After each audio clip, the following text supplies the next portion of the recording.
Hello student, welcome back. आज का हमारा टॉपिक है representation of binary tree into memory. ये बाइनरी ट्री का हमारा लास्ट टॉपिक है और इस चैप्टर का ये सेकंड लास्ट टॉपिक है। इसके बाद बस एक ही टॉपिक बचता है और उसी टॉपिक के साथ हमारा ये चैप्टर भी ओवर हो जाएगा। तो ये जो बाइनरी ट्री है हम दो वे से मेमोरी में रिप्रेजेंट कर सकते हैं। तो एक पहला वे है वो है लिंक रिप्रेजेंटेशन और दूसरा है बाय यूजिंग अरे कॉल्ड सीक्वेंशियल रिप्रेजेंटेशन। तो दो तरीके हैं, एक लिंक रिप्रेजेंटेशन है और दूसरा है अरे वाला जिसमें अरे का यूज होगा और उसको ही बोलते हैं हम सीक्वेंशियल रिप्रेजेंटेशन। तो इस दोनों वे में आपको एक चीज बहुत ही इंपॉर्टेंट है, उसका जो रिक्वायरमेंट है वो है कि आपको ये पता होना चाहिए कि जो रूट आर है किसी स्ट्रक्चर ट्री में, हमारे जो ट्री है, जो ट्री नाम से हम रिप्रेजेंट करने वाले हैं उसे, वो कहाँ पे स्टोर है उसका आपको डायरेक्ट एक्सेस होना चाहिए। यानी कि इसी का मतलब है कि रूट कहाँ पे स्टोर है, रूट जहां पे भी होगा उसका एड्रेस आपको पता होना चाहिए, तभी आप ये ट्री को रिप्रेजेंट कर पाओगे।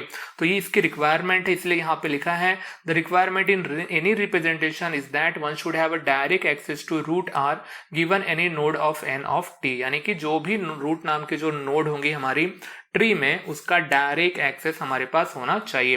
तो पहला वे हम लिखते हैं वो है लिंक रिप्रेजेंटेशन। और आपको पता है रिप्रेजेंटेशन करने के लिए सबसे इंपॉर्टेंट चीज है आपके पास उसका एग्जाम्पल होना चाहिए। तो सबसे पहले हम एग्जाम्पल लिखते हैं। लेट एक ट्री लेते हैं, बाइनरी ट्री, जिसका नाम हमें टी लिख देते हैं, वो हमारी बाइनरी ट्री है। तो आपको तो पता ही है ट्री कैसे बनाते हैं, एक रूट बना दो और उसके बाद जो आप चाहते हैं, छोटी से ज्यादा बड़ी ट्री आपको बनाने की जरूरत नहीं है। तो हमने इस स्ट्रक्चर को नाम दिया है टी। तो आपको पता ही है, यहाँ पे आप देख ही सकते हैं कि यहाँ पे रूट कौन है, ए है। अब इस डायग्राम को हम नोड के शेप में कन्वर्ट करेंगे। तो आपको पता है बाइनरी ट्री के डेफिनेशन में हमने देखा था कि it's a collection of node. तो ये बिल्कुल यहाँ पे आप 5 नोड देख सकते हैं, उसका कलेक्शन है, बट ये एक्चुअल जो नोड दिखते हैं उस शेप में यहाँ पे नहीं है। तो हमने लिंक लिस्ट का टॉपिक पढ़ा था, वहां पे हमने एक नोड देखी थी। हमने नोड को दो पार्ट में डिवाइड किया था, एक पार्ट था हमारा इन्फो पार्ट और दूसरा पार्ट था हमारा लिंक पार्ट, जहाँ पे नेक्स्ट नोड का एड्रेस यहाँ पे स्टोर होता था।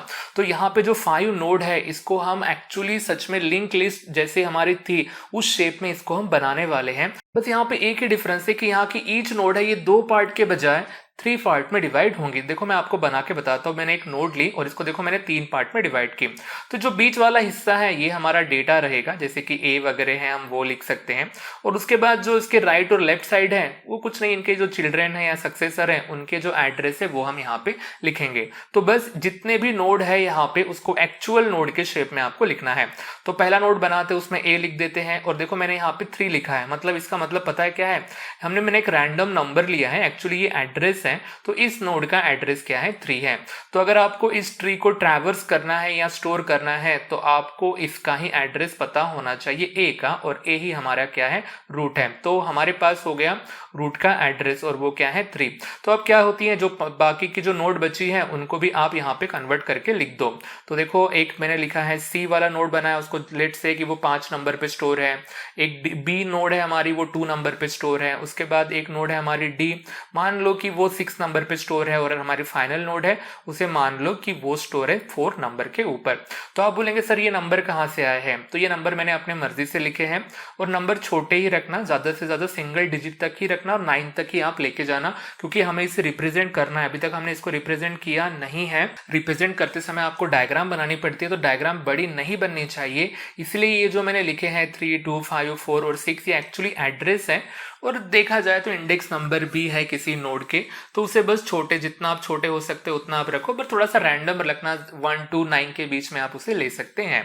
तो पता है ये एक दूसरे से कनेक्टेड नहीं है। जैसे आप देख सकते हैं कि ए सी से कनेक्ट है, ए बी से कनेक्ट है, तो ये लिंक पार्ट है। तो ए सी से कब कनेक्ट होगा, देखो ये हमारा रूट है ना, वो ए है और ये जो सी है ये 5 है। तो इसका जो लेफ्ट पार्ट है, अगर मैं यहाँ पे 5 लिख दूं तो पता है वो उससे कनेक्ट हो जाएंगे। जैसे ही मैंने यहाँ पे 5 लिखा तो आप देख सकते हैं कि उससे कनेक्ट हो गए। वैसे यहाँ पे मैंने 2 लिखा तो वो किससे कनेक्ट हो जाएंगे, पता है, बी से। वैसे ही आप डी का एड्रेस लिख दो तो वो डी के साथ कनेक्ट हो जाएगा, सी। और वैसे ही आपने यहाँ पे 4 लिख दिया तो वो कनेक्ट हो जाएगा ई के साथ। तो अब बन गई हमारी ये डायग्राम।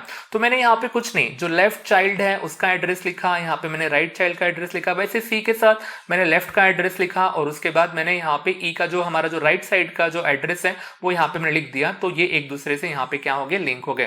तो ये जो हमारी डायग्राम थी यहाँ पे, नॉर्मल ट्री की डायग्राम थी, उसको मैंने लिंक के शेप शेप में यहाँ पे मैंने सिर्फ कन्वर्ट की है, अब तक रिप्रेजेंटेशन नहीं हुआ है।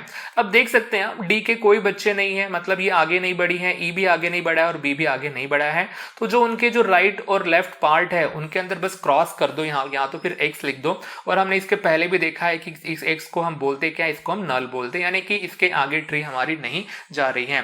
तो सबसे पहली चीज लिंक रिप्रेजेंटेशन में एक नॉर्मल बाइनरी ट्री को आपको नोड के शेप में क्या करना है, कन्वर्ट करना है। एड्रेसेस आप रैंडम लिखो, बस कनेक्शन प्रॉपर लिखो आप, मतलब कि रैंडम है बट जब आप कैसे कनेक्ट करते हैं तो देखो यहाँ पे 5 है तो यहाँ पे 5 होना ही चाहिए, यहाँ पे 2 है तो यहाँ पे 2 होना चाहिए, तो यहाँ पे 6 है तो यहाँ पे 6 होना ही चाहिए, और यहाँ पे 4 है तो यहाँ पे 4 होना ही चाहिए। और ज्यादा बड़ी डायग्राम बनाओगे आप, ज्यादा मतलब बड़ी ट्री लोगे तो आपको बड़ी सी डायग्राम यहाँ पे मिलेंगी। तो अब इसे रिप्रेजेंट कैसे करते हैं और हमें किस किस चीज की जरूरत है, बस हमको 4-5 पॉइंट यहाँ पे लिखना है। देखो the link representation uses 3 parallel arrays, आपको 3 पैरेलल अरेज लगते हैं। तो कौन कौन से है, देखो इन्फो, लेफ्ट और राइट। ओके, आपको 3 पैरेलल अरे लगने वाले हैं। तो गेस करना आसान है कि 3 क्यों लगने वाले हैं, इन्फो पार्ट के लिए, एक लेफ्ट पार्ट के लिए और एक राइट पार्ट के लिए। और साथ ही साथ में तो एक पॉइंटर वेरिएबल लगेगा आपको रूट, यानी कि रूट नाम का एक जैसे रूट मैंने यहाँ पे बनाया है ना, वही रूट, यानी कि आपको रूट का एड्रेस पता होना चाहिए, वो उनका कहना है। ठीक है, तो उसके बाद देखते हैं कि अगर एक कोई नोड है हमारे यहाँ पे n नाम की, और वो अगर किसी लोकेशन पे स्टोर है, मान लो कि वो k लोकेशन पे स्टोर है, तो कोई भी यहाँ पे नोड होंगी n और वो अगर k लोकेशन पे स्टोर हो, यहाँ पे k यानी कि ये जो इंडेक्स नंबर है ना वो, तो वो 3 हो सकता है, 5 हो सकता है, 2 हो सकता है, तो उनके बारे में हम लिखते हैं और ये पॉइंट इंपॉर्टेंट है, आपको लिखना है।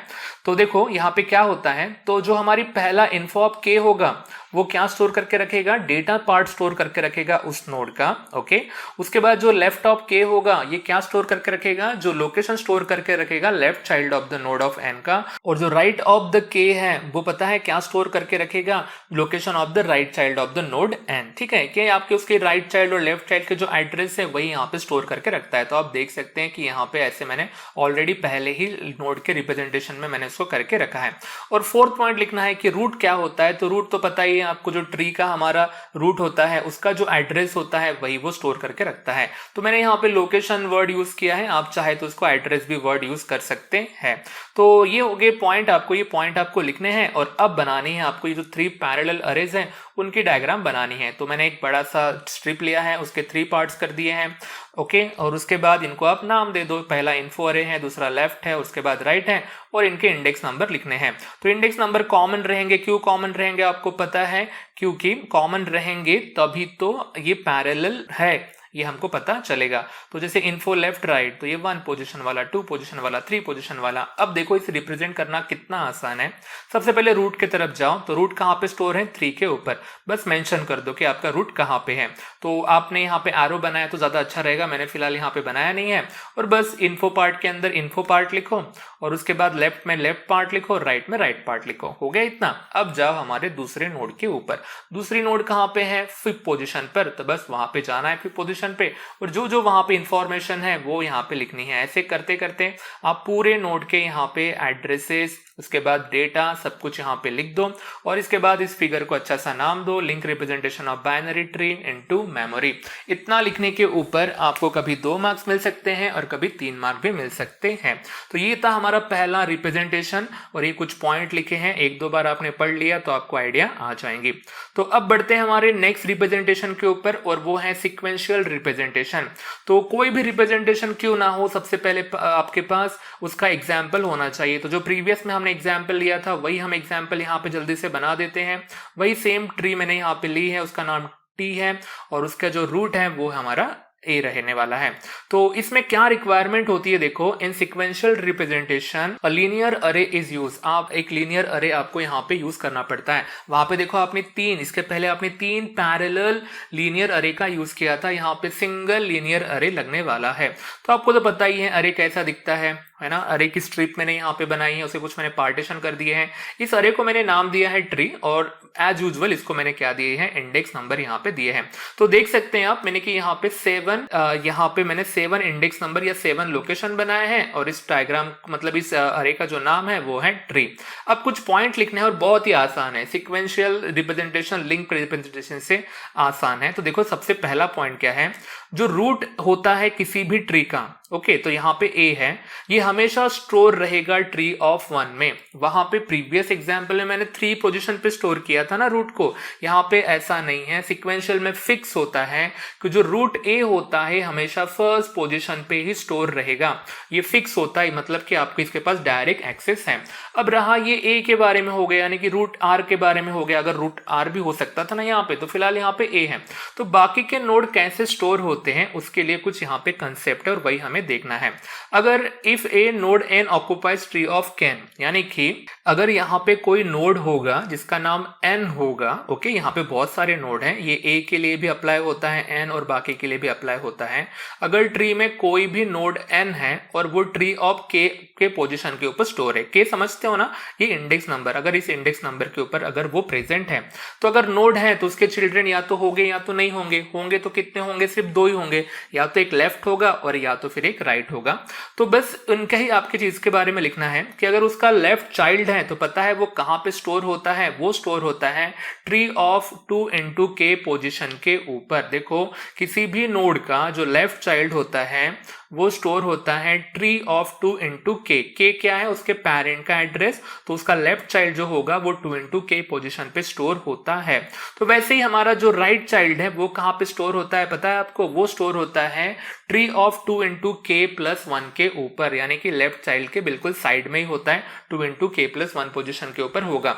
ये आपके 3 पॉइंट सबसे इंपॉर्टेंट है, या 4 पॉइंट हम बोल सकते हैं कि रूट हमारा ट्री ऑफ 1 के ऊपर स्टोर होता है और कोई भी नोड होगा जिसका एड्रेस k है तो उसका left child 2 into k address के ऊपर होगा और राइट चाइल्ड 2 into k + 1 के ऊपर होगा। ठीक है, इसे अच्छे से समझते, जैसे कि हमारा a है जो रूट है वो आपको पता है कहां पे स्टोर है, ट्री ऑफ 1 के ऊपर स्टोर है, यानी कि यहाँ पे k की वैल्यू 1 है। जो हमारे ये 4 पॉइंट लिखे हैं ना, उसी पॉइंट को मैं आपको समझा के दे रहा हूँ। जो हमारा a रूट है वो ट्री के पहले पोजीशन के ऊपर स्टोर है, यानी कि जो इंडेक्स नंबर या हमारा एड्रेस है वो यहाँ पे 1 है, तो आप इस a को n भी मान सकते हैं।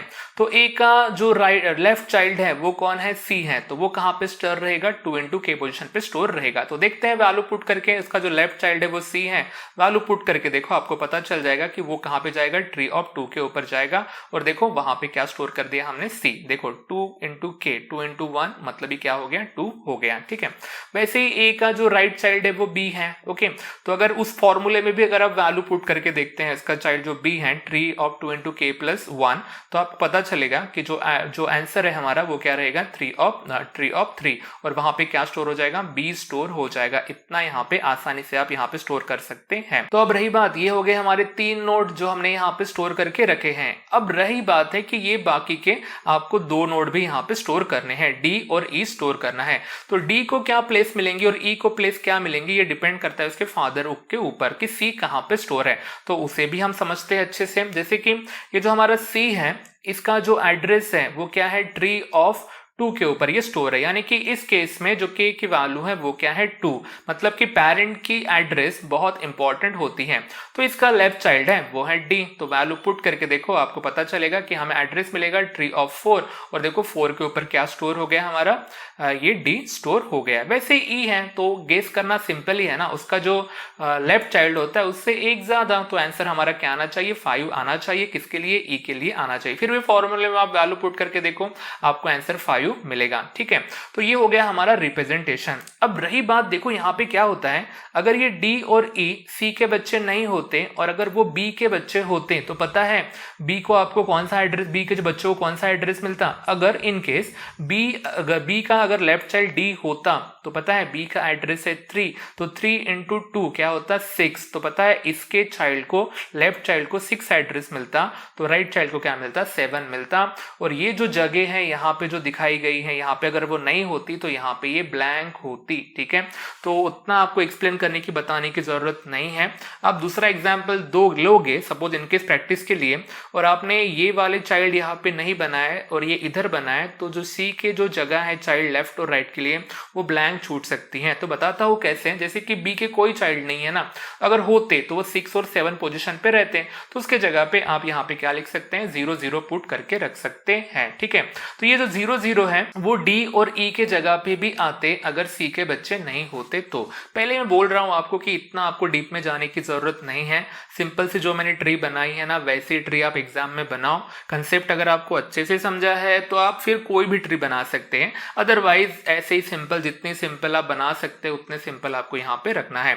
तो बस इस फिगर को आप नाम दे दो, क्या है हमारे फिगर का नाम, sequential representation of binary tree. Okay, तो इसके लिए हम एक लीनियर अरे का हमने यहाँ पे यूज किया है। तो इसी के साथ हमारा ये बाइनरी टॉपिक थोड़ा सा वास्ट टॉपिक था, मुझे पता है, जो कंप्लीट हो गया है। बस एक ही टॉपिक बचा है और वो भी कल हमारा खत्म हो जाएगा और जल्दी हम नए चैप्टर के लिए शुरुआत करेंगे। तो ठीक है गाइज, आज के लिए इतना ही, मिलते हैं नेक्स्ट क्लास में नए टॉपिक के साथ। तब तक के लिए goodbye, thank you guys.